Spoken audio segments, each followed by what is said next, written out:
everyone, and welcome back to Second Rank Fire. As always, I'm your host Ben, and Dave, hello. Good evening. How's it going, everyone? I said something different to you this time, Dave, just so you didn't comment on the fact that I'm not expecting you to be here. That was the last 2 episodes we've done that, so I've avoided it this time. What was that? I can't remember. Oh, in the last 2 episodes, I've greeted you as though you were never ever coming back. So I changed it up this week. I thought it'd be nice. I knew you were coming back. Well, we'll always have something.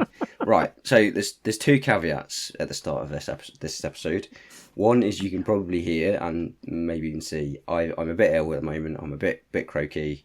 I'll do my best not to cough. I will let my co-host and the guest do the talking, because that's the other thing. At the end of the last episode, I did say that we were going to talk about Old World. I got my episodes mixed up.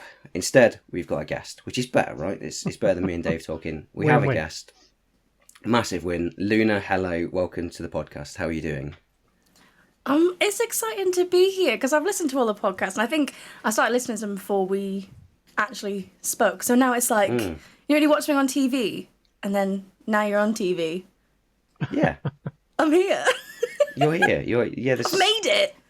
The problem is now you've seen behind the curtain, you'll know exactly how bad the recording side of it is, and you won't want to ever listen to it again. Yeah, that's it. No, I can appreciate the effort that goes into it. It's a difference. Sure. Effort. Don't look at me. Look at that guy. Yeah. I don't do nothing. I'll edit. You're the face. That we've talked about this before. So in other words, Ben's my PA, my personal assistant to keep me on track and remember my notes. Simple. I keep you on track by rambling more than you do 9 times out of 10. I'm definitely the person that goes off on the most tangents, like right now. Especially when we have guests. It seems to be a pattern. I get excited, all right? I get excited. Right, let's bring it back. Luna, we're going to kick off with you. What's your history in the hobby? My history in the hobby? Yeah. How did you start getting into the hobby? What brought you into it? What have you been up to? Okay, those are 2 huge questions. That's how we start. That's we go. How I got into it? Yeah. Okay. My brother, he actually does a lot of Warhammer stuff. He got into it in high school, which was probably 5 years ago now. I kept seeing his models, and I knew they were expensive because Warhammer's pricey, and I was like, they look really, really cool. And I was painting canvases at the time anyway, but I never dove into it because I was like, if I mess it up, that's a lot of money down the drain. Fast forward, Dan got back into Warhammer with a friend. They gifted him, I don't know if it was a combat patrol or it was just a small box of Space Marines or something. Mm-hmm. So we went to the Warhammer shop together to look at what else he could spend his money on, and he saw the Leviathan box, and he said, we can spend all this money on a Leviathan box and it'll be fine because you can have half and I can have half. And I was like, I've got no interest in your war dollies. I don't want to know about it. And he was like, well, we can play together. And I was like, well, I'll play with you, but it's not my army. It's not for me. I painted a mini, I played a game, and I was like, yeah, okay, this is my life now. And it's literally taken over. It's all I do now. So yeah, it really spiraled like most things that I do. So yeah. Warhammer just sparks for everybody, right? That's just, I mean, I think so. I dropped it as a kid, started it back up about a few years ago now, and it's become my life. Dave's the same, I'm sure. All right, make me sound ancient when I've started it since I was 9. You started second edition, right? So I started in 8th. 3rd edition, yeah. Yeah, I started all right, in 8th. Make me feel like even ancient. God, all right, rub it in. This is pick on Dave Day. I played Fantasy, to be fair, which doesn't even exist as a game anymore. So surely that makes me old, right? When did Fantasy die? Don't try to recover yourself. I'm old. I'm definitely old. We're it's fine. It's fine. So you got in Leviathan, so that's when you started painting properly. Mm-hmm. When did you sort of start up your Instagram and stuff like that? I think I did a couple days of painting Warhammer just on my own, and then Dan was like, you should stream it. and I thought that's crazy. No one's gonna want to watch that. Did it, was very wrong, and it people like Rogue Hobbies had raided and things, like it just got very active very fast. And then Dan was like, you need to make an Instagram, and I was like, no one's gonna want an Instagram for Warhammer, like that's crazy. Again, wrong. So probably like I think it was maybe November 2 years ago almost. Okay. Maybe. I'm not sure what even year I started. It wasn't last year, it was the year before. So somewhere late that year. It was probably about the same sort of time that I started, I think. Which is wild, because I never realised that, the fact that our Instagram stuff started about the same time. Yeah, interesting. We'll definitely get into sort of more of the Twitch side of it and the streaming side a bit later on. Okay. For now, we'll sort of go into the sort of standard stuff. Dave, what have you been up to? What you got planned? What have I not been up to? If you've been living in a cave in a far, far away planet somewhere, I managed to finish my Tau Supremacy suit in, I think, record time then. I thought I would get it done. Oh, amazing. About 6 weeks, I think. I think the build stage took more than the painting stage. Yeah. Because it took me ages to pose everything. You did repose it, though, to be fair. That was quite a big change, right?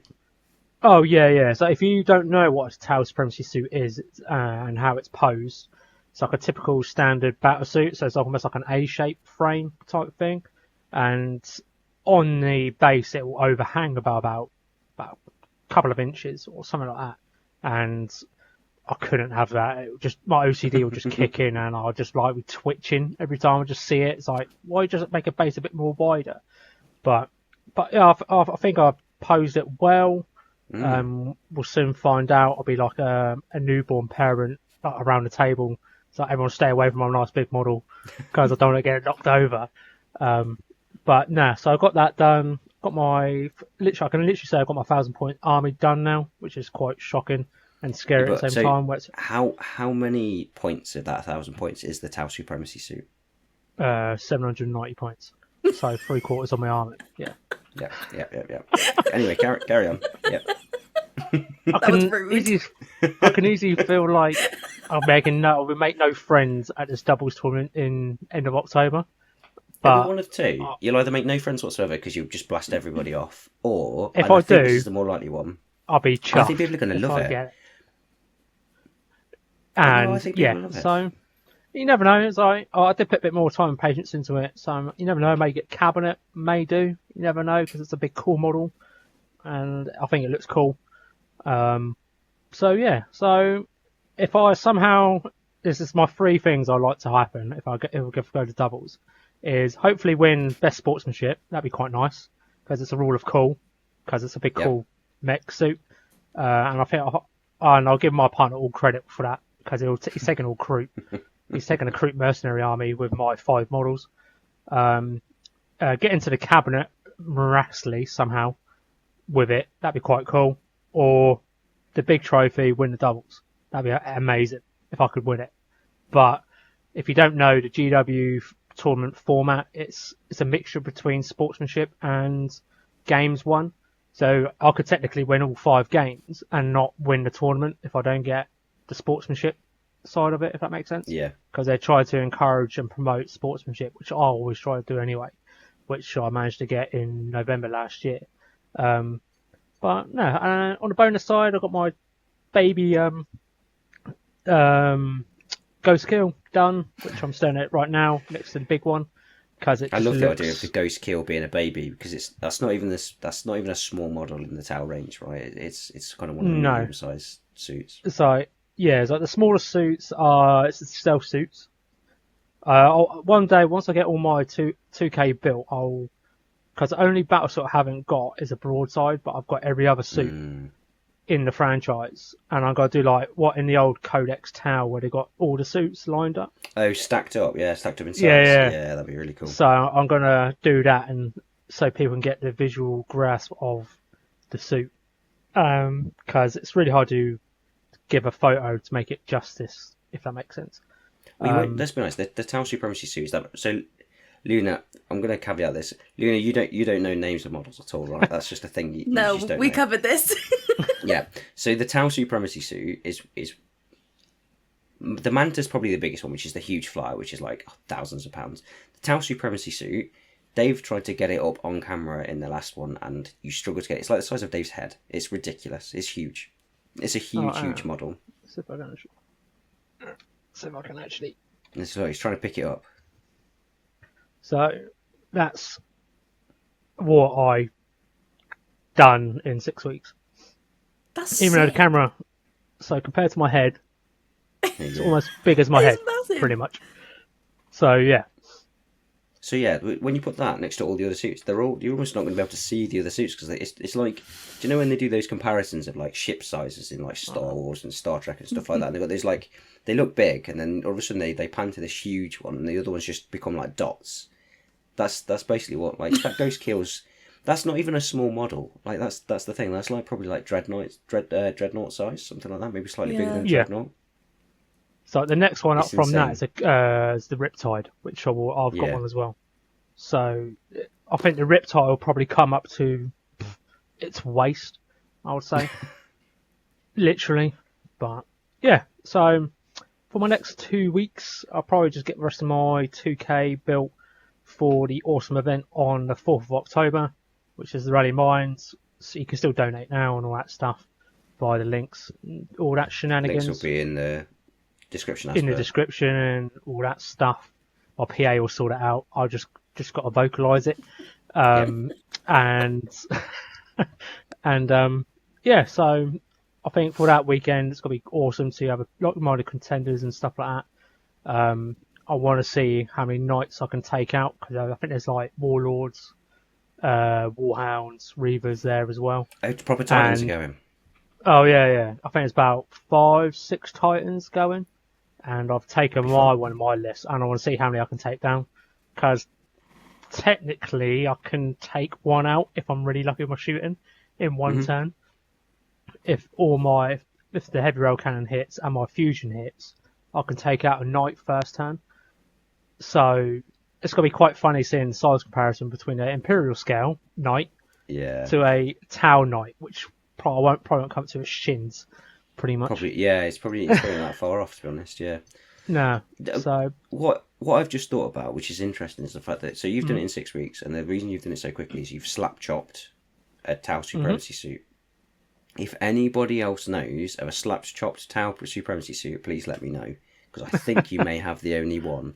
And it looks insanely good for it as well. I'm just like... Yeah, oh, you're too kind. So I was chatting to a guy who was commenting my posts about the process and stuff like that. And he instantly thought I did it airbrush. I was like, no, I don't even own an airbrush. I'm so rubbish. I've got one at my mum's, but I just can't get the trigger. I can't work it right. And I don't know if it's a combination between the PSI and thinning it too much or leaving it too thick in their thing. I was like, you know what? I'll just put that in the box. And I'll just get a dry brush out instead. I'll do it with a dry brush much quicker. Go hardcore. But yeah, so I think just getting my rest of my 2K done, which is literally 10 Pathfinders, a Riptide, and 3 battlesuits. And that is me done. For 2K built anyway, not painted. I don't want to get collared. Built, yeah. I mean, you painted a self-supremacy suit in 6 weeks. So, to be fair, we've only got a week between recording this time. It's been for context, it's been 3 weeks since we last recorded, rather than the standard 2 weeks. So we've actually only got a week between this one. But you've done yeah, loads. so I'll give myself some options. I'm not going to give myself a hardcore target and stuff like that, because I want to make sure I get it done right and stuff. You know. So, yeah, that's me. I've done nothing by comparison. Bars high, Ben. Bars high now. Yeah. Well, I mean, the stuff that I have done is probably... This timing's perfect. The stuff that I have done is actually Luna's fault. Because I think since the last one, I've painted 2 models. 2 models since we last recorded in 3 weeks. One is Torgaradon, who I did for Luna's girly pop competition. Which, to be fair, I feel like I did a pretty good job of, given that I was in your stream at like 8 p.m. getting ready for mine, and I was like, you know what? I'm going to enter. I'm going to do this. And then I dug around in my cupboard to look for a mini that I wasn't using in the list that was primed black. So it's built and primed, so I didn't have to go out at like 8 p.m. given that I was then streaming out at 8:30. So I dug out Torgaradon, and I managed to basically dry brush all of the armour. I did NMM gold. I finished at 4 minutes to 12. The 12 was the deadline, so I started painting at 8:30 when the stream started.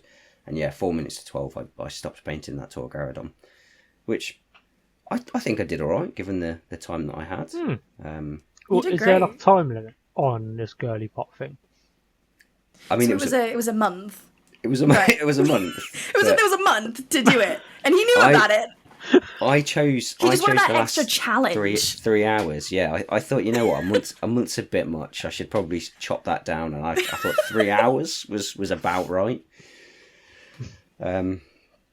Yeah, there's some incredible entries for them. I finished it. Like, you did it, and it looked great. I would take it compared to some of those others look absolutely fantastic. I'm glad you did it as a competition because it's really sort of drawn some people out. So there's some people that obviously paint pink already and stuff like that. But some of the entries to that are absolutely fantastic. I love the sort of inventiveness that people came up with for that. Yeah, super I didn't expect it to be so, like... I honestly thought people would just go, I'll just get a model and I'll just paint it pink. Because that would be the easy thing to do compared to what people did. That's what I expected. But yeah, there's nothing wrong with that. That's what I expect people to do, is just to paint a pink model. Because I thought we need a bit more pink happening and less doom and gloom models, which are very cool, but pink is cool. But yeah, people got green stuff out and started, like, kit bashing. And it was beyond what I expected. They look awesome, and I'm scared to judge them because there's too many good ones. Yeah, that's going to be a hard one. I mean, because you're picking one, right, and then your stream audience are going to pick the other winner. Yeah, so I'll pick one, and then when we do the stream to like announce who gets the trophies and whatnot, we'll have chat vote for their favourite. So we get to have 2 winners. Because a lot more people entered than I thought they would. I thought there'd be like 3 people. I thought if I can get 3 pink models out of this, like, we'll be golden. But yeah, it was a lot bigger than I'd planned. You definitely had double figures, right? It was like, what, 15, something like that? I think close to 20. There were a few people that didn't finish. They did put in whippies and stuff. They didn't manage to finish it. Life happens. Yeah. But yeah, I honestly thought there was going to be about 3 people. And I was still happy to like organise it because... why not? But yeah, so to get like nearer to 20. I say it's a lot of people and then it's like 20, which is not really a lot. But for me, and for a girly pop competition, which a lot of people are very anti-pink, I thought, there's no chance in hell. But no, it was good. Beyond what I expected. It was something a little bit different, and that's why. I mean, I'd meant to start doing it before, and we talked about doing stuff before, and I just never had time. It was only I was like thinking about what to do in that stream, and I was like, I know I've not got long. I may not finish it, but I thought I'd just give it a go because like pink's not something that I paint that often.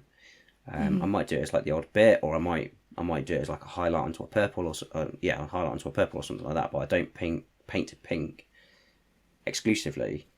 So I painted Torgaradon. That was what happened in that stream. Literally the stream after, I then decided to try and do something a little bit different, which is then when I started to do my Space Marine Lieutenant, who's like half blue, half pink. And again, all the armour is completely done dry brushing. So it's got shaded blue that transitions into pink. Slightly less pink than Torgaradon. All the gold's NMM, all the silver's NMM, everything like that again. But yeah, so I've painted 2 pink models, and it's definitely Luna's fault. I've had a lot of fun doing it, so it's fine. That's all that matters. Exactly. What else have I done? I've got some basing stuff for the Sentinel. That's all come through now. So I've started to map out how I'm going to base that Sentinel. That's going to be like a long-term project because I've got to do quite a lot of work on the base to make it how I want to. The model's pretty much finished. It's pretty much together. I've managed to cut the spear in half and turn it into 2 swords, and I think it still works quite well. I think I posted it on my Instagram, so it should be on there. But it's the Grand Cathay, it's like the big statue thing, if you've seen it. Sentinel. Yeah, the Sentinel. It's like the Grand Cathay terracotta statue type looking thing. Super cool model, and I decided that I was going to tear it apart and change its stance and it was a stupid idea because the build instructions are stupid and I hate it, and I've got a second one to build and I hate it. I did a review video. I did a video for YouTube, Dave. I've been saying it for how many episodes? I said I'd do YouTube video. I've done one. I did a review one for the Warhammer merch store, who very kindly sent me over some stuff. Cozy socks and all. Yeah, I've not got them on right now. I should have, because I've been wearing them a lot. I've not got them on because I did a. I haven't. I've worn them a lot. I haven't got them on today because I did a reel today with them. So that went out today, as we were recording. But yeah, I got sent over some stuff by them, which is amazing because I didn't expect it. They got hold of me out of the blue, so I've got an affiliate link with them, and they've sent me over some stuff to review. And so I thought I'd actually finally start doing some. I'll become a YouTuber. That's what I'm gonna. That's what I am, right? I'm a subscribing all that stuff, yeah. Next. Yeah. We say at the end of these episodes. So I'm a fully fledged YouTuber now, right? That's the thing. I don't just do a podcast. I've got videos, and I've got two shorts on YouTube. Moving up in the world, Ben. Moving up in the world. Exactly. That's all I've done though. Like literally, I've painted 2 models. I bought some stuff, and I've reviewed something for less than 3 minutes because I did it as a short that could also be as a reel. So I did it specifically short, so it could be a YouTube short and an Instagram reel. So the video is 3 minutes long. So it's not even like a hardcore video. I recorded a 3-minute video. So I deserve a massive pat on the back, right? You finished a 700 and nearly 800 point model, and I did 2. You just proposed with some comfy socks and a fancy little medal. It's a nice coin. I'm really happy with that coin. In terms of the stuff that I've got coming up, because I have got some stuff coming up. Actually, I did some painting this week. Hold on, I did do something else. I started painting my Orc Brutes, my Angel Brutes. I'm going back to slap chop because I've realised I'm a really slow painter. If you couldn't tell by exactly what I've just talked about for the past 20 minutes, so I'm going back to slap chop, but with a bit of a twist because I'm using a lot of the slap chop methods that Dave basically taught me in terms of getting the right slap chop colours down and then using contrast over the top. But then I'm also introducing sponging, which I picked up as part of whichever model I did sponging on with some other model. So yeah, today I've finished all the skin on the 5 brutes, and I've done the leather. So I've not posted the leather anywhere yet, but the skin's over on the Discord. Link for the Discord down below. Yeah, so I've started to do those now. Just as a try and... Obviously, I have had a bit of a lull. I've been a little bit ill, so I've not been fantastic at getting stuff done. So this is trying to like kickstart me back into painting and stuff like that. So,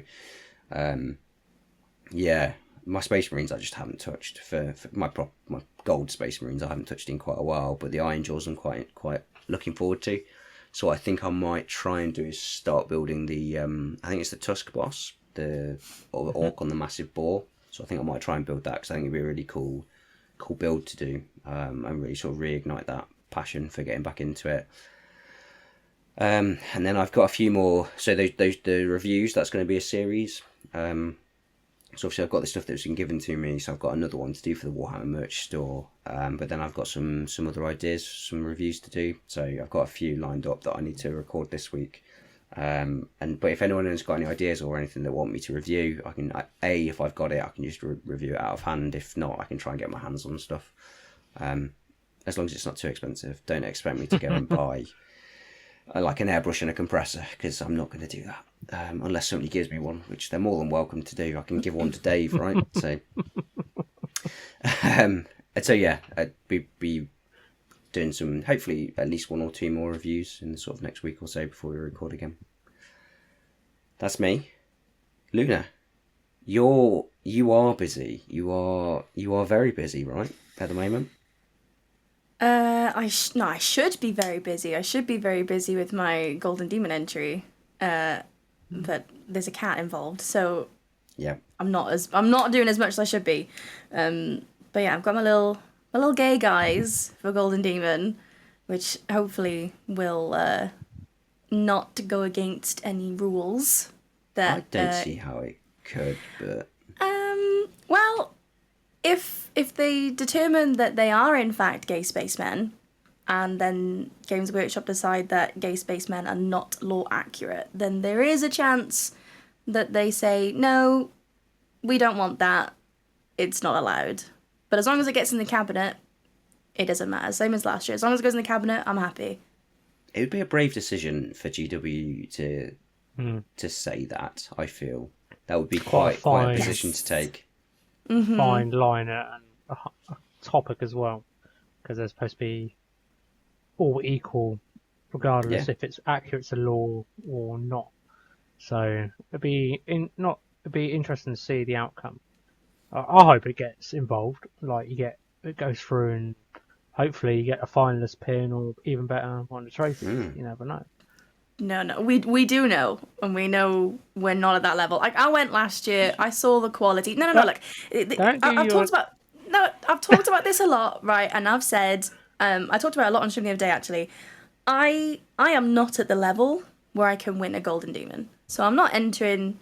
It's true, trust me, it's very, very true, and it's not being a Debbie Downer, it's just being realistic, and I'm very comfortable with that. So it was the same last year. Last year we entered Golden Demon purely for the sake of marking the anniversary of having started Warhammer, because the day that Spiel was basically the day, almost to the date that I started mini painting, and the whole goal was, I know I'm not going to win anything, but I want to put something fun in the cabinet so people will remember. And we did Squignado, and that was apparently disqualified, but it still got kept in the cabinets. Yeah, so Games Workshop didn't talk to me about it, because we don't know if it's true, but I was told by someone that has an in, apparently, with Games Workshop, that it was disqualified because it wasn't lore accurate, because there are no tornadoes within the Warhammer lore. So it didn't fit into the lore narrative, whatever. But it doesn't matter. I'm not annoyed about it because, it's whatever. I checked the rules afterwards and I didn't really see anything in there. The closest thing I saw was iconology, which I didn't include. But again, like, it doesn't matter. If they can disqualify every single one of my Golden Demon entries if they want to. As long as they put it in the cabinet, it doesn't matter, because I just want people to see it. I want people to laugh. Like, there were so many people who had taken pictures of Squignado last year, and people were tagging me in posts and being like, have you seen this? Have you seen it? Like, people were just posting it everywhere, and that was awesome. And I got to see people like walking past it and pointing at it and laughing, and it was a silly entry. Wasn't quality to win. The concept was cool. It wasn't executed at a Golden Demon level, and it's gonna be the same with this one. It's not gonna get a pin. It's not gonna get anything, but hopefully people will look at it and go, that's ridiculous. That is funny. Like, because they're big macho spacemen, like, and they're just having a little date, holding hands, being cutesy. Like, it's not what you would expect to see. So as long as people see it and they like it, I've won. I'm happy. I'm chilling. I was amazed because I was following at the time when GW was happening, and the fact that Squignado didn't even get like a commended anything. I was genuinely. I didn't know the story about the fact that it potentially got disqualified for whatever. Yeah, can't confirm it. Yeah, but I think I messaged you actually, being like, "What the hell? Like, how has it not even got commended?" Like, I had so many messages like that. It's so many. Good. It's genuinely so good. It's a really fantastic. It's a well composed piece. It looks fantastic. Like, yeah.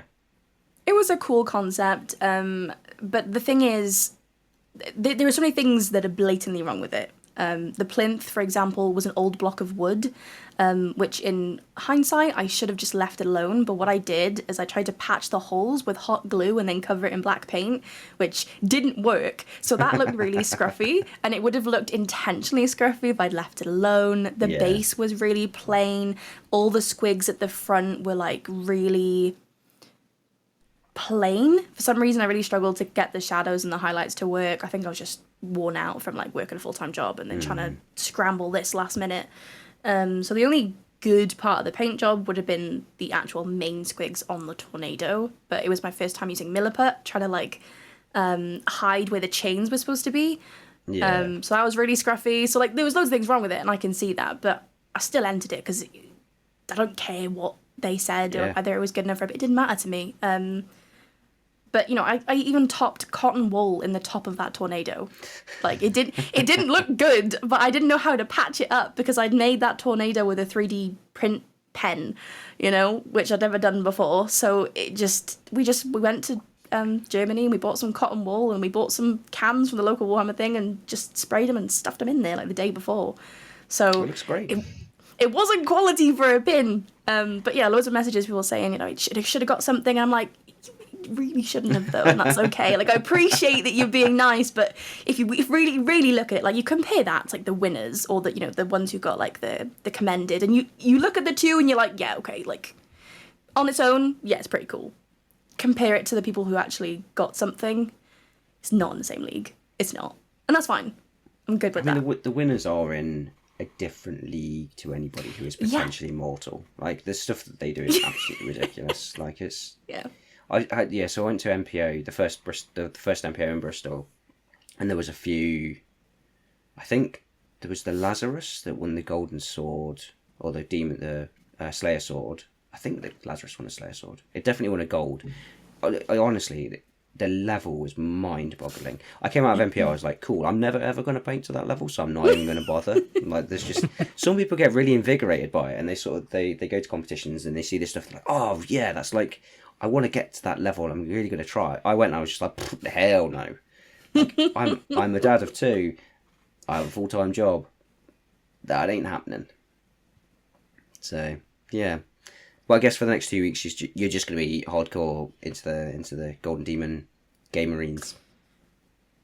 Yeah, it's. I want to get it done before the end of September. So we are going to. That's going to become my life. As long as I haven't got to do with the cat, then yeah, that'll be all I do really for the next 2 weeks. Because there's a lot to do. It's like they're primed, and that's essentially all I've got. So yeah, a lot to do. That's my life for the next 2 weeks. That's fine. That's probably still more than I'll be able to achieve. So, good work. You've already done more than me this month. We'll see how that goes, because I slow down quite. I either do loads, like when I did my Skaven, I went through an absolute mad one, and I painted like 80 models in like 4 weeks or something stupid like that. It was ridiculous how much I got through this game. That was like the first time I really started doing slap chop and stuff like that. So all those Skaven were slap chopped, and I absolutely smashed through them. And to be fair, they're little rats. They're super quick to do, super quick and easy. So I either do that and smash out like 80 models across 4 weeks, like 40 models for 2 weeks, or I do 2 Space Marines and that's it. I'm one or the other. I don't do in between. I'm all or nothing. So yeah, we'll see how the rest of September goes. Anyway, let's move on to the topic of the fortnight, which, Luna, is you. You are the topic this time round. Yeah. Okay. So, we've talked about this before, but it was really interesting. Obviously, you talked about the fact that you had played a game. What's stopping you from playing the game? Because you paint loads, that's what you do on stream, right? And that's what you do as the hobby. But you said you've played before, so why not more? So I do really like playing 40k. My issue is there is a lot of rules and there's a lot of things to remember, and I am not a quick learner, I don't think. So if Dan sets up a game and he says this will be about 4 hours, that turns into 8 when I play. Because every time it comes back to being my turn, I'm like, which order am I doing things in again, and which numbers am I adding together, and what am I looking for? Help me move. Where should I go? I don't really know. I think it's just the fact that I don't understand the rules yet. I think if I did, I'd probably play a lot more. I'd probably go into my local hobby shop and play in. Because the few times where we have done a game and it has taken all day, I've had a really good day. But the problem is by the end of 8 hours, I am not interested anymore, and I am exhausted, and I don't want to play that again for another 6 months. Like I'm tapped out, done. I don't really know. It just is a case of not understanding it and not being able to learn the rules quick enough. And I feel bad because Dan knows all the rules. He knows all the rules for my army. Like he knows in and out. He doesn't even have to look at the sheets. Like, he knows, and he wants to play like a not a fast paced game, but a normal paced game. Whereas playing with me is like playing with a snail. So I know it's not fun for him. And then when it takes so long, and then I start losing, I get upset because I'm like, I've just painted a brand new model, I've put it on the board, and it's the first one he takes out, and I'm like, well, what's even the point? You know, like I put all that effort in for my Screamer Killer. As soon as it gets on the table, it's gone.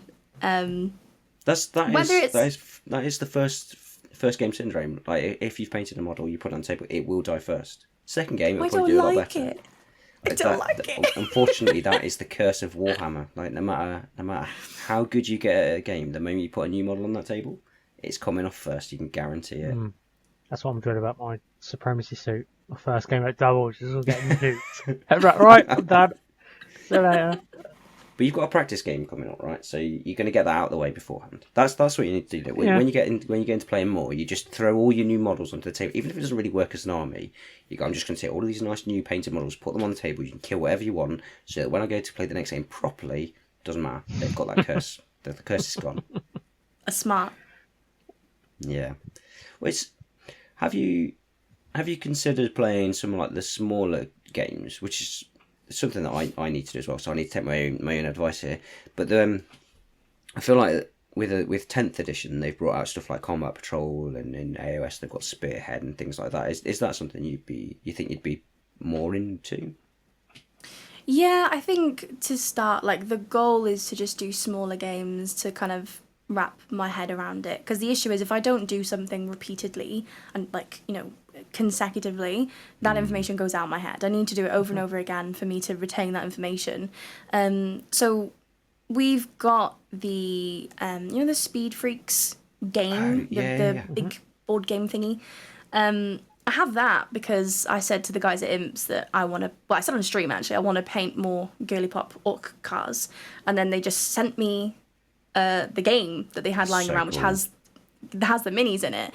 So I think we're gonna do that as like a tester to ease my way back in, and then we've also got some big kill team box downstairs. I don't know what it is. It's a massive box. It's got terrain in it. And is it the Death Watch? Tyranids. Tyranids. No, Death Tyranids and something else. Maybe. I don't really know what he has. He just brings stuff home and I'm like, oh, right, what do you want me to paint? Cool. Add it to the backlog. We've got something downstairs and he said that we should do a kill team. But my goal is to move back into doing big games of 40k because I've got an Orc army, I've got a Tyranid army, and I do enjoy the game. I want to start going to events and things, especially after your episode with Em. Oh, yeah. Yeah, like hearing about all the events that she does and, you know, people, women mostly, you know, coming forward and doing stuff. Like, I want to do stuff too. I want to get involved. I don't want it to be just a hobby in my house, but I need to learn it in my house first before I could go and do those things and be a social person. Yeah, I know that Em did.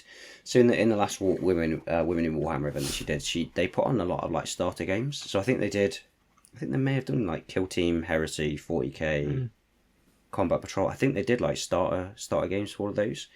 So I mean, even if you haven't picked it up, I'd definitely be worth going. Like, Em puts on a great event. So my problem is if I'm not good at something immediately, I get very frustrated and angry, and if I become that way, very irritable in a room full of people that I want to be social with and make friends with, which I'm already not very good at, then it's not really going to go well. I think we can blame like the TISM on that. But I don't know. I get very agitated, so it's probably easier to do it at home, get to grips with it, and then venture out into the real world where the scary people are and do it there. Oh, scary people. They're all very lovely. All of them are very but lovely. it's me that's the problem. No. I'm the scary people. You're a Twitch streamer. You've got the gift of the gab, right? That's what everybody should have, so. On the stream, yeah, maybe. It's different though. It's big different. I've met you in real life. You're a nice human being. I was very different. If you think about how, like, when we had that Discord call a few weeks ago, think about, like, even just now, how different I am online versus in person. In person, I was very quiet, and especially I then guess because so. I was freaking out because I was sweating like crazy, and we were in a big convention hall. I was freaking out, and you were like, "I've been sat on chairs. I've had VIP access," and I was like, Yeah, that was "My quite nice. feet hurt." I was very sweaty still. That because I think was on the Saturday, wasn't it? Which was absolutely Yes. insane. It was a hot day anyway, and Yeah. there was, I think they'd said there was, all of the tickets were sold out, and I think that was like 24,000 or something stupid, and then they'd opened unlimited tickets for the day, so there was like tens of thousands of people smacked into effectively what was 4 halls, and it was insanely hot. So we were all very hot and sweaty. But yeah, Mike over at Gatehouse Gaming did do me a solid and let me sit behind his stall with a fan. Oh, it's all coming out now. Yeah, it's how the other half live. All these I these know, content right? creators with their YouTube channels and their podcasts, this special treatment. It was a joy. I got special access to Jade, who taught me all about basing and dioramas and stuff like that. I got a fan. I got a chair. Mike was a legend. I'm gonna go back to him again next year and just sit. I'm just gonna work for him next year. This is gonna be fine, Mike. If you are listening to this, I will happily go and work for you next year. You did me a solid. So there we go, Dave. I'll show you. I'm gonna try. I'll do my best. I'm not going to talk too much. That's all right. So with your streaming, what I know you're into your gaming site. I know it's not Warhammer, but and stuff like that. So what's your gaming side that you tend to play streaming if you're not painting, if that makes sense? So I actually try not to do games anymore. No? Oh, No, okay. I'm trying to like keep it to be mini painting because in the past year and a half, everyone that's followed me, everyone that turns up is expecting to see mini painting. And there's a distinct difference between the numbers when you know, people who turn up when you do mini painting and gaming because they want the consistency. They want the same thing. We used to do games. We used to do a huge variety of games. There was no limit really to what different games we would play. But yes, in the past 2 years, it's the primary focus is mini painting. The only reason that I've kind of done streams where it's been games now is where if the minis that I need to do aren't ready to be painted, rather than skip a stream, I'll put a game on. Or if I'm just really not vibing with painting that day, which unfortunately feels like it's a lot lately, because I don't want to skip a stream. I still want to show up. I need to be consistent, which I'm really bad at. So yeah, well, we've done silly games like water park sims and things like that, which are ridiculous. But yeah, I'm trying not to do those things. Plus, my PC can't really handle it. Do we want to say what your water park's called here? Is that something we can put on YouTube? Can we? I mean, I think it's okay. I think it's fine. I don't think that anything bad's gonna happen. So I named my water park in Water Park Simulator Wet Dreams, which is very on the nose, but I think it makes sense in a very innocent sense too. Like, it's a place where you go to be moist, and it's a park, which is fun. So dreams, right? It's fine. Brilliant. It's okay. So I wanted to throw that out there because it just gives you an idea about how Luna's streams go. Be it painting or gaming, that I feel like that sets a solid tone for people's expectations going into your streams. Well, that makes it seem not so bad. But that's on the more tame end of the scale. It's weird. We're just a bunch of gremlins. It's chat's fault, right? Yeah. Yes. They can't say it's not right now. So yes, it's all chat's fault. All of them. You know you are. It's your fault. I'm going to clip I'm this a good and person. I'm going to No. put it on the Discord. No, they'll murder me. Yeah. All that's going to happen is next time you stream, they will just pick up on absolutely everything and clip absolutely everything they possibly can. Yeah, I know. I've set myself up to be bullied, basically. Yeah. And it's good fun. It's a really fun, wholesome stream. Wholesome. Is that the right word? Sure. No. Really fun, wholesome where's this stream. going? polls. Yes. Yes. Anyway, pull us back on track, Ben. If you can, episode. No, because I'm going to ask more about streaming. So how did you start streaming in the first place? Go all the way back to your streaming history. Because this predates Warhammer, right? Oh, way before. Oh God, how did it start? I had an Xbox One, and I wanted people to play Battlefield Hardline with, and I couldn't really find anyone to play with. A little bit of a loner, and so I put a Reddit post out asking for people who wanted to play Hardline, and someone responded, and we played a few times, and then I was like, oh, it'd be so cool if we had more people, in the lobby, like, playing and stuff. And I was like, well, Xbox has an inbuilt Twitch streaming thing, and that sounds like it would get people in. Like, that seems cool. So I started streaming Hardline on my Xbox One with a Kinect camera. And we didn't get people in from Hardline. We didn't get people in from Twitch even to join in with Hardline. That didn't work at all.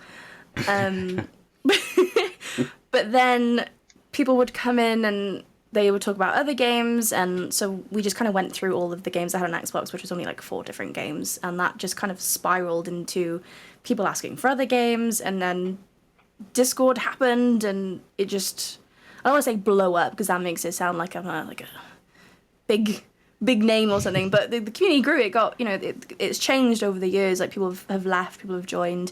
It's fluctuated in size and in terms of who's there and stuff. And I've just kind of always done it. There was a break for about 2 years, I think. But other than that, like, it was a long time ago that I started, like a really long time ago. But it was just games, and then, yeah, Dan mentioned doing the mini painting, so I was like, all right, well, I used to stream canvas painting on Twitch, so okay. Yeah, I used to do canvas painting quite a few years ago. Probably did about like 15 to 20. I used to stream them, which people quite liked. It was a mix between that and the games. But yeah, it all started because I wanted to play Hardline with people, and I didn't get that. That's fascinating. And now it's transitioned all the way to Warhammer. Because last time I checked, you had like 3.9 thousand followers or something like that. Yeah, I don't really look at that number. I don't think it's I think that the follower count on Twitch is such a weird number to look at, especially for older channels. It doesn't really say much, I don't think. Like, people might get annoyed about that, but like, I think in my terms, it doesn't really say much. I've been streaming for such a long time now. It's like, it's, more than half, probably 99% of those people don't come to the streams anymore, just because it's been around for so long. But yeah, it's somewhere around that number. It's because don't look at it. It makes sense, doesn't it? Because like where you started, where you're talking about there with Batman Hardline, it's such a change going from that all the way through to mini painting now. It is. Yeah, it's almost like a really strange metric. Because so obviously for me, I've started streaming. That metric's really important because it means how to get your affiliate and stuff like that. And like, because I've only ever done mini painting on there, I know that is the following that I've got. But then you kind of get you who, it's just such a strange world. So yeah, because I had no idea how you started streaming in the first place. That's interesting. Yeah, Hardline, Battlefield Hardline. That's all it was. On an Xbox One with a Kinect camera. It was so bad. Jesus. The quality was dire. The mic was terrible. The camera was terrible. It was really, really bad. I don't know why people watched it. There's clips that exist still now of when we did like Outlast and Dark Souls 1, and it's just horrendous quality. So bad. Go on, Dave. No, you go. I'm thinking of something. Okay, no, cool. Anyway. I'm going to carry on with the streaming. So, obviously, you said you had a 2-year gap, and you've now transitioned over to it. What keeps you going with the streaming? Because you're streaming quite a lot at the minute as well. So, what keeps you going with it? What's the drive behind it? Unemployment. I mean, no, but you were streaming long before that. Yeah. No, yeah. I mean, at the minute, unemployment, but I don't know. I think because I've streamed for so long, it's going to sound quite sad. Because I streamed games for so long, it's quite difficult for me now to, like, for example, play a game, a single player game and enjoy it without thinking, I could be streaming this now and sharing it with someone. And the same thing happened with the painting. So I'd paint, did a few paintings on my own, did a few painting on stream, and then it was like, well, I could share this with someone and people could, talk, whilst I do my hobby. And I think it's a mixture of wanting to socialize and not be alone, but also wanting to share what I'm doing. Because if I paint now, I feel compelled to at least record it, which I find incredibly annoying, trying to record painting. I don't know why. I can't get along with it whatsoever. So I'm like, if I stream it, I get a VOD and I get the recording, and I also get to talk to people. So I think it's just wanting to share and also just wanting to be social instead of put myself in a bubble and hobby, because I could easily sit and paint or sit and draw or whatever for like 12, 16 hours, forget to use the bathroom, forget to eat, forget that I need to sleep. So that kind of helps because you get the fun of the socializing, but also sounds bad, but like the draining of the socializing because it's tiring. So it kind of reminds me to like not do it for a really long time. It kind of forces me to not paint for a super long time and go take care of myself. So it's a mix of a few things, I think. No, that's good. I feel very similar. Like it's something that obviously I've started doing relatively recently, and it's kind of changed how I hobby. I don't tend to paint all that much on my own anymore, specifically for that reason. It like having that interaction with a community. Obviously, you've got a really strong and a really nice community. If you're watching this, nice to you.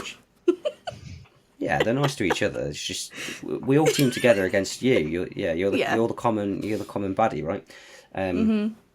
So, but yeah, you've got like a really nice community. You've got a really strong community. You always get a good sort of following and stuff like that. If you don't follow Luna, go and follow her. I try to sit in as many as I can, but it's a really, really fun stream. You've obviously heard a little bit of how it goes with the gremlins and stuff like that, but it genuinely is. It's a lot of fun. It makes me laugh a lot. But yeah, I found the same. It's that, I guess it's that idea of like a lot of people, rather than paint on their own, they'll have like hobby hangouts and stuff like that. So it's almost like a virtual hobby hangout. I'm really enjoying it. So, and you helped me a lot. Like there might not be a huge amount of people that know this. Like you're obviously a really good streamer. We've been talking about it quite a lot. You've helped basically me set up my streaming a lot better. I need to pick your brains more. But yeah, you're like one of the key reasons that I've got affiliate now is because I've sort of sat down with you. We talked for many hours Don't be about daft, man. Come on. No, definitely. You did it on your own. I just gave you a couple nudges. That's all. But it was all you. That's your achievement. Sure. We'll get it's definitely thanks to you. Like the tips that you've given me and stuff like that, and about like weird stuff like about etiquette and about how to behave on stream and stuff like that, and things to remember. It's one of those things that if you're not a streamer, you just don't know it. If you're coming into it, you just don't know it. And so it's been really useful for me to have you around to be able to just go to you and be like, what did you think about this? Like you were in my stream. How did I do that bit right? Like you raid me quite often, which is really, really helpful for me. But it's like, did I act right in the right way? It's been massively helpful for me because you're an experienced and good streamer. So thank you for that. You're welcome. I thought I'd throw that in there rather than at the end, but yeah, like I get what you're saying completely. Like having that community there, it does change. It changes the way that I paint. Definitely, I think I paint slower, but that's the sacrifice you make. Yeah, you don't get anything done. Yeah. Given your current situation, do you think you'd want streaming to become? Because let's be honest, streaming, if you're streaming certain things, can be good money. Streaming miniature painting, probably not quite there. Is it something you want to keep taking forward and make more of your full-time thing? Not necessarily just streaming, but in terms of commission painting and like make the hobby your sort of your career. I think I would like to push it as far as it will go, but I don't think for me it would be something that would become my full-time gig. I don't think I'm able to be consistent enough with streaming. I also don't think I'm able to look at it so much as a job. Okay. You know, like when we've talked a lot in stream about doing things like, you know, people do subathons a lot, things like that. But we've done donation goals a couple times, and I really don't like how that makes me feel. It's all of this is fun for me, like especially at the minute, like the financial part of it is huge. It's a huge help, but I don't think I can look at it as a job. I feel bad, which you shouldn't feel bad, because you know people choose to you know, to help out and you know, support streamers and whatnot. Like I subscribe to streamers and I'll help with, you know, donation goals where I can and stuff. And I don't feel weird about doing that. I don't like asking for things. Yeah. I've always worked, so for me, I feel like asking is like, I don't ask my parents for money. I've never asked my parents for money. So to be on the stream and be like, hey guys, if you give me this much, I'll do this. Like to me, it never feels like I can give enough to warrant the goal that I'm asking for, which is why I always stress so much about, like, when we have done them, mostly for Golden Demon, I've tried to put as much on there, very punishing things that I hate, because I'm trying to make it worthwhile for people, because I feel guilty. Which is really silly, because lots of streamers, you know, they look at it as a business and they monetize off it, they make money. I'm just not very good at doing that. I don't think it's something that will happen for me. Commission wise, don't really think I'm at the level to be doing super crazy commissions. Like, I've got my commission form out there on the website and stuff, but nothing's really happened with that, which is fine. That's cool. So I think I'd push it as far as it can go. I just don't know whether for me that's something that'll really take off. Which is fine, because at the end of the day, I've built a really, really great community. I've met some really fantastic people. And what more can you really ask for after that? You know, I've won the lottery there. So 100%. Yeah, 100%. Dave, you remembered your question? I have got another one. I'm ready to go. So going back to 40k, and so have you ever? What's the lowest points, or what's your current game you were playing back then, where you were struggling? So I was getting the feeling that he was playing about 2k. Was it? We've done. Oh God, we're talking like a year ago. Sorry. No, it's okay. We've done like we did 2k. I think we did a 1k, and then maybe we did 500 one, maybe. So, I think. So out of those three, what did you? I'm trying to potentially nudge you into the gaming side. So, what points level did you feel comfortable at? Because I've always taught people lower points the better, like 500 points, 1,000, and so are you the type of person that wants to have everything, or have multiple units of the same that could potentially help you memorize stuff in long term? I'm just trying to help you out potentially. I would like to do the big games. Yeah, of course. I would like to have really big, really long games. I think that I don't know. I like the game as a whole. I like the way that it works. Yeah. We haven't done it. I don't think there was ever a point when we did like 2 games in 1 month. Yeah. Whereas like for me, I think we'd need to do like 1 a week. Even if it was like 500 points, say. I think that's the problem, is it's the lack of consistency, which is my fault. But yeah, so we've all got real lives and stuff like that, and stuff gets in the way. So, God, wouldn't it be a perfect world if we could all play games 24/7? You know, then that'd be everyone's dream, wouldn't it? In this hobby, guarantee it. You've got the difference here, Luna. So I'm the person that plays twice a year. Dave plays like 1,000 games a year. Whoa! Don't beef my ego. It's like I'll go from spit to spat. I can handle myself. You have little flurries. It's like you don't have a game for like a month, and then you have like 4 games one after another, and then you I'm don't like have the another game for puppy a that month, gets and then really excited when I got a game in 3 months, and I splash out all 6 games over the weekend. Then I'm like that little tired little French bulldog that runs off and collapses in a sleep, and that'll be me done for like another 3 months. Yeah, then I'm back at it again, like a little zoomy moments. Yeah. That's it. You heard it. I did say zoomies on podcast, but yeah. But look at your orcs. Like, what other stuff in your orc army that you have?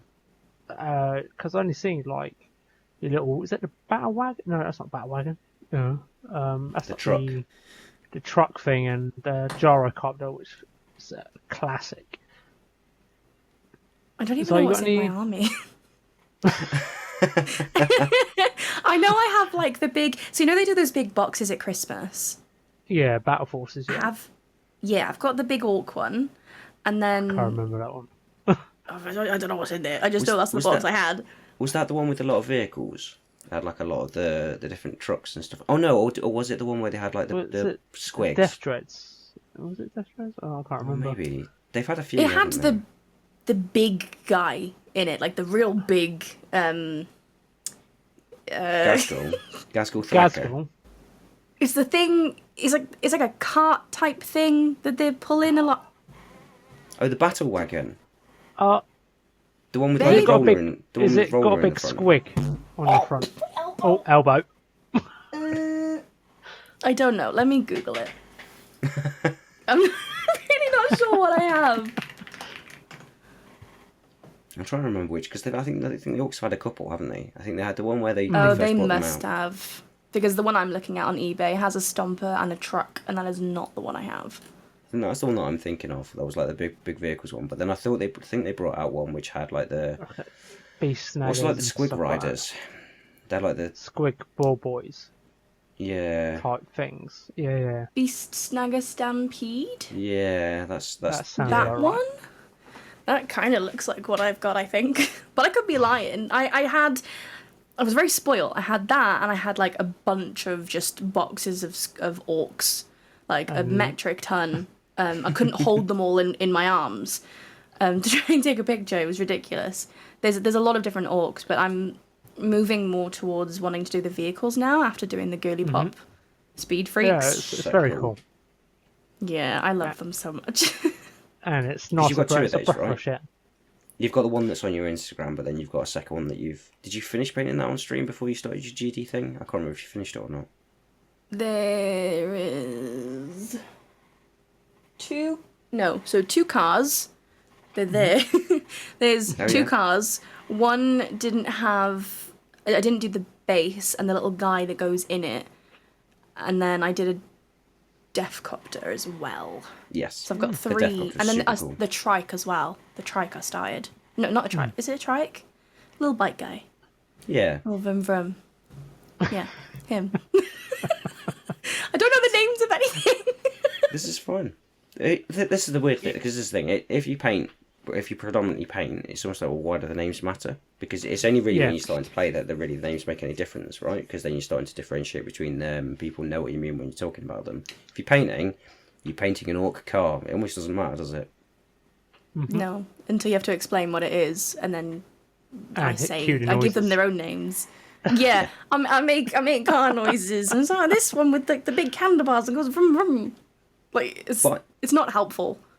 I can envisage it. But maybe that's the way that my brain works. You've also seen what I've painted. This is true. Yeah, I have watched your streams where you've been painting them. So yeah, that probably does help. Yeah. Decipher my language. Yeah, I'll be your translator. Yes, please. Because your orcs haven't always been pink, have they? You've done quite a lot of different coloured orcs. It's only a recent thing that you've transitioned to pink. Yeah, I was doing not grimdark. I really want to do lean into the gory side of things. Two big contrasts. Like I love gory models and I love bright pink models. So yeah, they were really like desaturated greens with like mud. Checker print has taken over my life. I'm obsessed. So there was that one orc that was just completely like all of his clothes and everything was checker print, and that was so fun. Yeah, it was a complete other end of the spectrum what I was doing before, which I will go back to, because I still do really like that style. But yeah, I go in phases and then I go back, then we cycle again. Because you did the super rusted Deathcopter, right? It was the Yeah. And you were doing one as all NMM, and it was the streams were insane. Yeah, it was like I wouldn't even. Yeah, it is NMM, but that Deathcopter was all just dry brushing. I didn't do anything else to it. The little grey copter, and then the rust one was purely because I got a bottle of Dirty Dan Rust and I wanted to rust something up. Realized how it worked. Went, this is incredible. Let me just cover my entire mini in rust. Now it's a rusty copter. Yeah, so it's going to be a very mismatched army, which they're orcs. I don't think it really matters. I don't think it matters anyway. Yeah, absolutely. Is it my turn? Go on. I've got go one on, really Ben. I can let you out the cage now. Yeah. Yeah. So, obviously, we've talked about those sort of different projects you've done in terms of your GD and stuff like that. So, if you were to pick like a dream project, whether it's for GD or not, what would your dream project be and why? Oh, for Games Workshop, it would have to be the one I googled earlier, Alariel something. Bug Lady. Dreamwalker. I think it's Dreamwalker. She's on the beetle. Yeah, the one on the beetle. Yeah. Is it Dreamwalker? Something like I very confidently said no for some reason. As though, like, I know this. Like the Sylvaneth Queen, right? Or like the Sylvaneth Goddess, I can't remember what was. The Ever Queen, yeah. The Ever Queen, there we go. That's the one. Big Bug Lady. Yeah, I'd love to do like a big iridescent beetle. Oh, Sylvaneth. That's a cool take. Be crazy. Sylvaneth have got gorgeous range. Absolutely gorgeous. That's true, actually, because you do predominantly paint 40k, right? So what? That's an interesting switch. Like because you paint so much 40k, but then your dream model is AOS. That's So if I had gotten into Warhammer by my own choice, I would have gone AOS. I think the models are just super. It feels bad because I love my Tyranids, I love my orcs and stuff, but no, put them in the bin. AOS has much more interesting models in my opinion. I do really like a lot of the sculpts from 40k. Tyranids have my heart, but on that's just one army. But in AOS, I think they just have they're just so much more interesting to look at. And that's my main concern is what they look like rather than how they play. So for me, I would have 100% gone AOS. So what's stopping you painting them now? Is it just a time and money thing? Yeah. I've got so many models that I won't play, that I buy purely because I think they look cool. Especially because I don't really play right now. But yeah, the only thing is literally just time and money. I'm so slow with painting. It's embarrassing. But no, I will paint a lot of AOS. I'll get around to it at some point. But it'll have my heart. Maybe I'll end up switching to playing AOS instead. Who knows? Spearhead is supposed to be one of the best games that GW does at the moment, which is like the combat control version of the combat control version of AOS. It's supposed to be better than the core game of AOS, is what I've heard. Yeah, it is. It's so easy to understand. It's easy to flow. Sold. And you can. It's not as complicated as 40k is, where 40k's got like, right, what toughness are you? My weapon's this strength, so you'll double my strength or toughness or whatever. Right, I need. There's none of that in AOS. He's like, you just look at your card and go, right, I hit on this, I wound on this, you take your save. Job done. It can't be any simpler as that, And Spearhead does take some of the other rules out of the units to make it less complicated than it is. So if you did go big game on AOS, there'll be some new rules that wouldn't have been in Spearhead to try to streamline it and stuff like that. But it's what Combat Patrol should have been when that came out, unfortunately. But yeah, they screwed up Combat Patrol. Let's be honest. Yeah, we just don't talk about Combat Patrol. It's like the eldest child, isn't it? You just don't speak about, and it's all about the younger brother. It's all about the middle child that gets forgotten, right? Not that I'm that. Yeah, but it's definitely the oldest, actually. Being the oldest of like 6, the oldest is the one that gets palmed off. Yeah. I'm the middle of. I'm the middle of 3. I sit slap bang in the middle, and I'm the youngest, so it's all right. Oh, we've got all of us. Oh, it's all right for you. Yeah. Terrible. I mean, we've got an entire. Let's plus. Me and Dave talked about this. We've got an entire episode on why and the difference between AOS and 40k and where it's better and where it's not. But so the orcs, the Iron Jaws that I'm starting now. The reason that I'm doing those is because I want to get into Spearhead, and so I've got all the orcs that I need. So I'm going to start building them up and like lean into that side specifically, so I can play Spearhead. Just because it's like the gateway into AOS, and it's supposed to be a much better, sort of more streamlined game. Because you don't have to think about what list you're building. You don't have to think about, like Dave said, you don't have to. You don't even have to know what other armies people have got. It doesn't matter because everything is on your sheets and that's it. So I think that's definitely what appeals to me. As someone similar to you, Luna, I know I've played more than you, but I've had to say since having children, it's not actually that much more, which is pretty scary. I literally play about once every sort of 4 or 5 months, something like that. So yeah, a quick and easy game is definitely a win for me. Mm-hmm. But that's a cool model, cool choice. Would you do it? Do you think you'd do it for Golden Demon or a tournament or like competition, not a tournament, a competition, or do you think you'd just do it out of the love of doing it? I would definitely do it just for the love of doing it, but it's such a cool sculpt. I think I wouldn't be able to like resist lining it up with a competition just because it just looks so cool. It's one of my favourites that I've seen. So yeah, both. Definitely both. Fair. I'm out of questions, Dave. Have you got any? More? I'm done on my end. Bye, guys. For now. Thanks, Luna. Bye. See you next time. I'm clocking off. It's always the awkward part of having a guest on. You kind of just like, I've got to the point where I've got no more questions to ask you right now. I have many questions, but I don't think anybody wants to sit through an episode where I basically ask you how to stream properly. People might want it, but we'll put that behind a paywall on your Patreon. So now that's free information.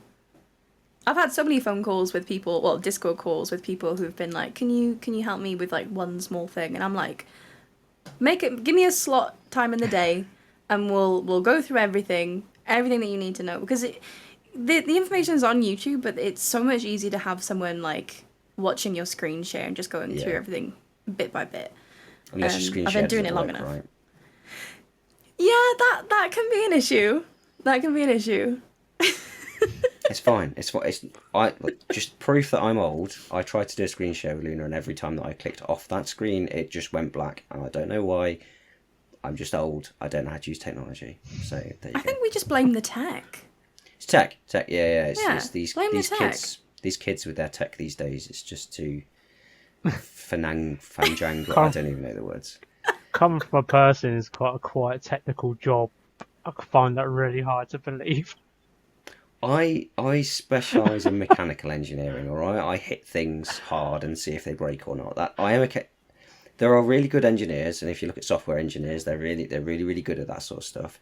I am a caveman of engineering. I hit things and see if they break. That's it. That's true. That's all the engineering that I do. It's very true. Dan does the same thing. Caveman, swing hammer, ooh-ah. That's it. The best engineers to be. Yeah, you don't have to be. I'm not intelligent. People should never assume because I'm an engineer that I'm intelligent. I'm not. I'm a monkey with a spanner. That's it.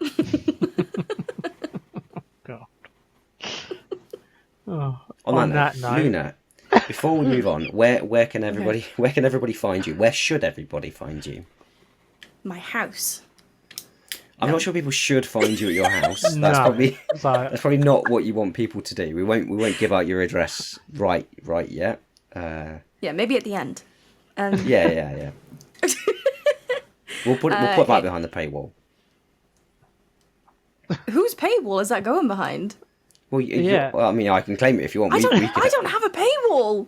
People could pay us to get your address if that's what you really want. But I would assume you probably want some. I think that might be illegal. Yeah, I'm pretty sure it would be as well. Yeah. Look, we talk about OnlyFans enough on your stream as it is. Oh, Jesus. So... Am I allowed to say OnlyFans on YouTube, or is that something that I'm going to have to bleep out? Well, we'll find out soon enough. Yeah, screw it. I think you're allowed to talk about it. I just don't think you're allowed to advertise it. If it's the same as Twitch, like you can... Because we talk about it all the time, obviously. I think you can talk about it, but as long as you don't advertise it and give a link, I think you're okay. So we won't link your OnlyFans, right? Okay, that's fine. Well, there's no point me being here if you're not going to link it. I don't know what else to. Caveat: Luna does not have an OnlyFans. No, but you should find her at LunaBacon on Twitch and LunaBaconPaints on Instagram. Because I made a LunaBacon account on Instagram and then I lost the password and now I can't have it anymore. So it's LunaBaconPaints. I never really thought about that. Where did that name come from? That was one of the questions I have. I don't know the question. Where did the name come from?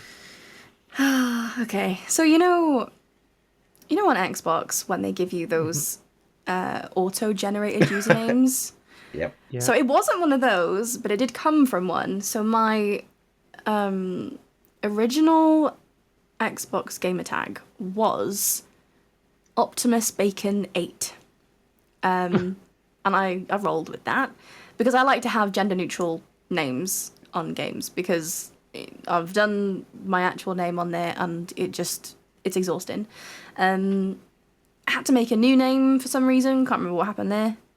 So it then became Bacon Precision for some reason. I think that was again the auto generation. I was like, I'm sticking with bacon, I'll just add that to the other part of the word that it gave me. And then I was like, well, I don't really want that for a Twitch name since I streamed from my Xbox. And then I'll just put my name in there. So I kept the bacon throughout all those years. I do really like bacon, but I'm not obsessed with it.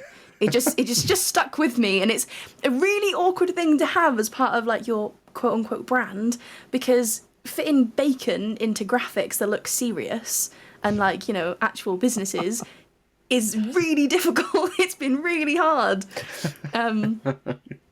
Yeah, so that's where it came from. Xbox. Okay. That's right. Okay, yeah, that's like that's probably the most millennial conversation we could have maybe ever had. Right there, right? You're welcome.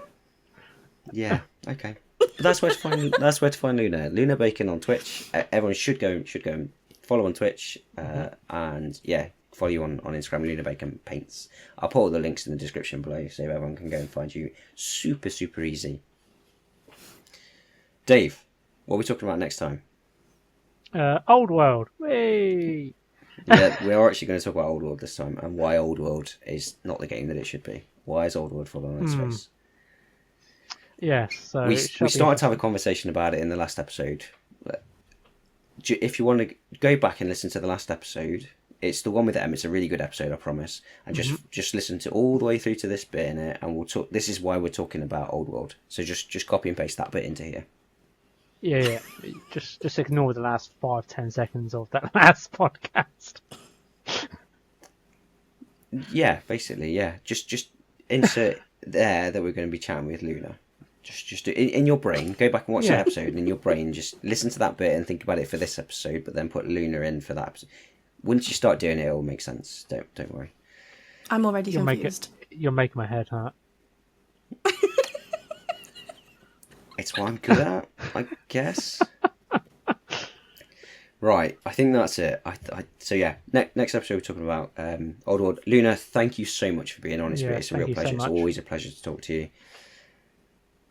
And yeah, I hope everyone else enjoyed listening and watching. For those who are on YouTube, obviously, if you can do the whole follow, subscribe, like, all of that fun stuff, it really helps us out. It really helps out the algorithms and things like that. So yeah, it would give us a real help. If you want to get in touch with me, I'm First Rank Wargaming. Dave, you are Dave_hobby_corner. Both grab us on the Instagrams or on YouTube, or I'm over on Twitch as well now, so I'm the same. I'm still First Rank Wargaming on Twitch. And yeah, we will see you next time. Bye. Awesome. Bye.